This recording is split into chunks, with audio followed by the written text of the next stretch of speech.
Indian जो research and analysis wing है, जिसको रॉ कहा जाता है, उसके ये उसका ऑपरेशन है। Now India is too big to mess with. क्या वो कनाडा इंडिया पे सैंक्शंस लगाएगा? G20 इजलास में नरेंद्र मोदी ने, आपको याद होगा, जानबूझकर कनाडा में मौजूद सिखों का मामला उठाया था और ट्रूडो से नाराज लहजा भी अपनाया था, जस्टिन ट्रूडो से।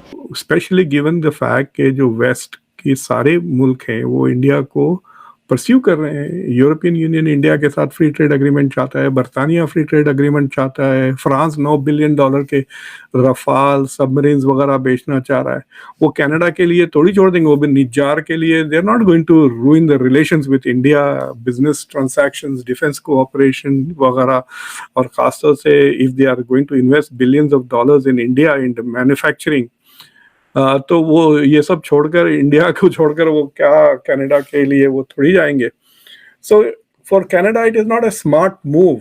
इंडिया, लोग ये भी कह रहे हैं कि भाई ये मोदी साहब का इंडिया है, ये मोदी साहब का भारत है, ये नया भारत है, ये वो वाला भारत नहीं है जिसमें अगर कोई इस किस्म की चीज होती तो उस पर चुप साध ली जाती।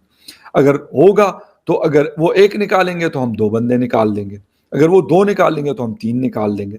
ट्रूडो के साथ जो जिस तरह से इंडिया में सलूक किया गया, he is taken that insult personally और वो रिटेलिएट कर रहा है। क्या कनाडा हिंदुस्तान को इन्फ्लुएंस कर सकता है? मेरे ख्याल में मेरा जवाब इस पे होगा नहीं। और वैसे अब एशियन कंट्रीज डरते नहीं है कनाडा से। आपने देखा कि शी जिनपिंग ने भी बड़ी बुरी तरह से डांट दिया था ट्रूडो को बाली में, और उसका वीडियो लीक हो गया था।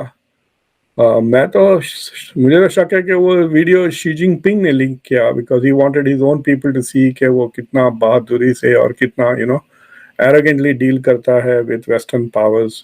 सो Canada is an easy western power to humiliate because it is not really a power. मतलब it is an economy, $2 trillion की इकोनॉमी है, ठीक है, G7 का मेंबर है, बट उसकी glory comes from its association with the US, with NATO वगैरह। Independently it's like Australia, मतलब खुद से तो क्या कर देंगे वो। So that is the challenge. और दूसरी चीज ये है कि कनाडा के लिए this is a very serious issue भाई। $8 बिलियन का ट्रेड है इंडिया के साथ कनाडा का। इंडियंस आर 1.4 मिलियन, यानी तकरीबन 4%। I think this was a bad mistake. जितना जल्दी ये क्राइसिस खत्म करे वो और पैच अप करें, it is better. I don't know how they are going to do this. Already उसने ट्रूडो ने ये इंफॉर्मेशन फ्रांस को, बरतानिया को और US को की तरफ भेज दिया है. Is trying to involve it. Is trying to make it a multilateral issue from a bilateral issue. And I also don't think that is a smart move for Canada, because I don't think कि France वगैरह, like अभी जैसा मैं आपको बता रहा था, are going to stand up with Canada against India.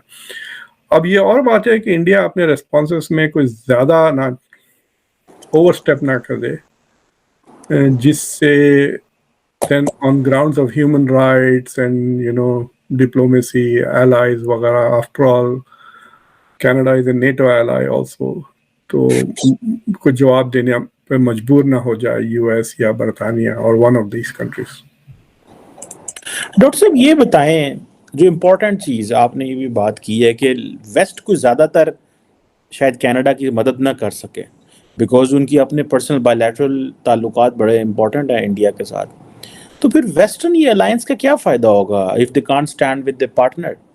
तो ये फिर बातें, ये किताबों में बातें हैं, लिखने में बातें हैं, या कि ये इट डिपेंड्स कि आगे कौन है? आगे अगर इंडिया तो वेस्ट इज नॉट यूनाइटेड, आगे अगर लेट्स से कोई ऐसी चीज है तो West is united. What do you make of that?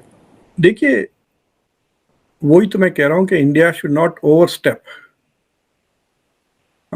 देखिए, जब तक बातें होती रही, I don't think America cares. अगर आप ट्रूडो को गालियां दे दें, कोई इंडिया, अगर जयशंकर भी कुछ कह दे ना सख्त अल्फाज में about Canada, the West is not going to retaliate. अगर इन्होंने कोई स्टेप लिया ना which is actually a policy action जिससे कनाडा का नुकसान हो सकता है, then they will circle the wagons, because Canada Ukraine की सपोर्ट में सबसे one of the most important players है। कनाडा का बहुत सपोर्ट है। Canada is working with Britannia and France against Ukraine. India is not. तो ये वेस्ट के, देखिए आज बाइडेन की जो स्पीच थी यूएन में, it's all about Ukraine. And when it comes to Ukraine, Canada is a bigger partner than India is. Canada US का सबसे बड़ा ट्रेडिंग पार्टनर है. Canada NATO पार्टनर है, ally है. Canada culturally is a Western country. All of that is there. But what is happening is a छोटा सा है, मतलब it's a storm in a teacup, बोले ऐसी बात है. ये नहीं कि इंडिया उस पर हमला कर रहा है, ऐसी तो कोई बात नहीं है. तो in that situation they are not going to come across and हर छोटे से मसले पे they are not going to gang up. They will tell Trudeau से कहेंगे मजाक में, तुम बिग बॉय हो यार, कब तक ट्रेनिंग व्हील्स के साइकिल निकालें, ट्रेनिंग व्हील साइकिल पे से चलाएं अपनी साइकिल. बड़े बड़े बयान देने से पहले थोड़ी पूछा था ट्रूडो ने अमेरिका से.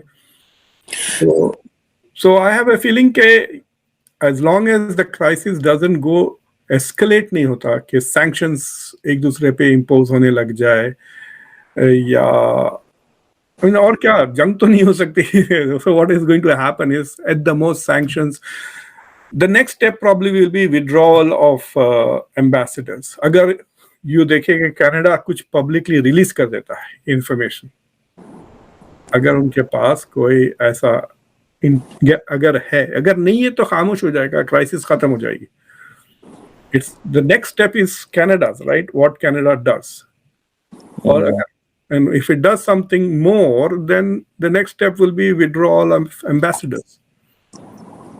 फिर उसके बाद सैंक्शंस वगैरह की बात आएगी. लेकिन ताल्लुकात में बदमज़गी तो जरूर आ गई है. अगर ये चीज G20 से पहले होती तो it would have been interesting. शायद ट्रूडो को इनवाइट ना करता इंडिया.